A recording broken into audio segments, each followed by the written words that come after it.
the bottom of the Tor. Magic, sharing, solstice magic, beyond. So basically, the ceremony in St. John's, yeah, remember? Yeah. So, and I've been like, because I knew this is the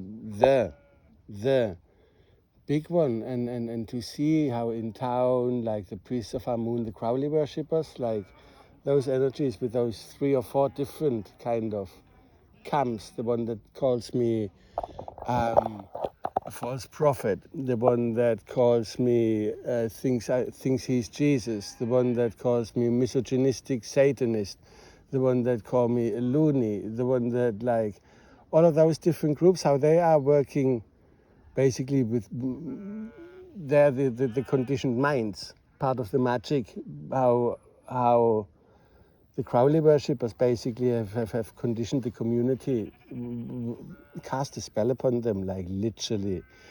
I traced it back to John Crow, 3 Spells for a Blue Moon, yeah? Remember when I wrote the book about Up on the Hill? And like, then I realized, oh yeah, the animal turned inside out, but hang on. I didn't know John Crow was connected to the Crowley worshippers. But now that I know, and then the 3 spells, like while Merlin cast the spell upon the waters on the Isle of Avalon, we sleep. Like literally, while all of this happening, all of you guys sleep. You don't hear anything. He has to light up the unconditioned mind, and the hangman up upon the Tor in the bell tower, forever gone. Like all of these things, and now I realize like how that was a spell that they cast upon the whole community. And then that spell, funnily enough, was first performed as a ritual performance in the Library of Avalon.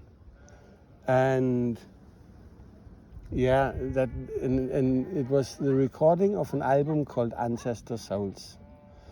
And then I realized, because I've always been saying, like, oh, and with the vibrations and with those echoes, we activate us, like the ones that were with the light at that time, they will remember and then work together. I witnessed this happening right now with those echoes. And then I realized, like, so basically with his ritual of the Crowleys, that was when this whole group regathered after the rape allegations against Seth Salem. Who's Seth Salem? The founder of OTO and the one who raised the money for the gates, and he's the founder of the Occult Conference. Rape allegations were there that later got taken back because apparently it was consensual.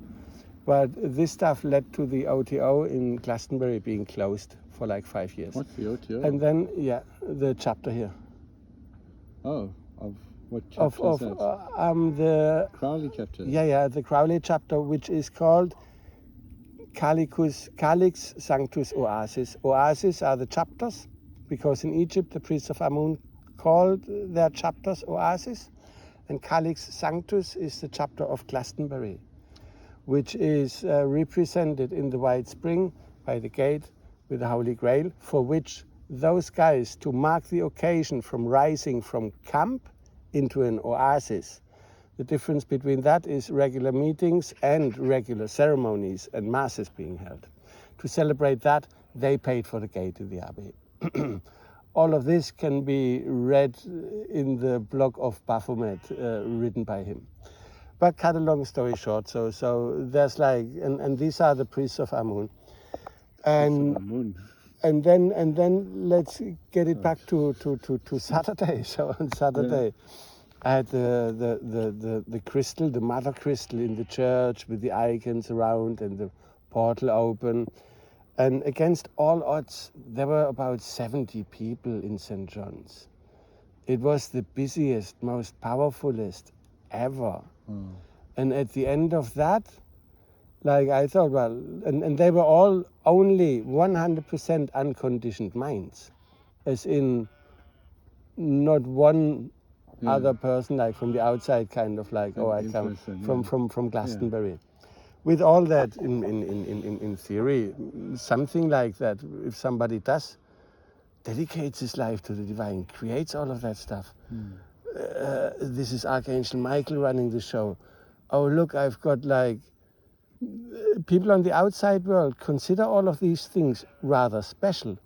Where here, everybody goes like, oh, he's this, he's that, don't go to that, don't participate in that. And this is absolutely hilarious. And so against all of these odds, yeah, you had a whole like audience, but that of people who gave you that, they saw you without that. The conditioning. Yeah, that's really good. Without the conditioning. Because I think the conditioning is getting you down. No, not me, but the conditioning that they did with this ritualistic spell performed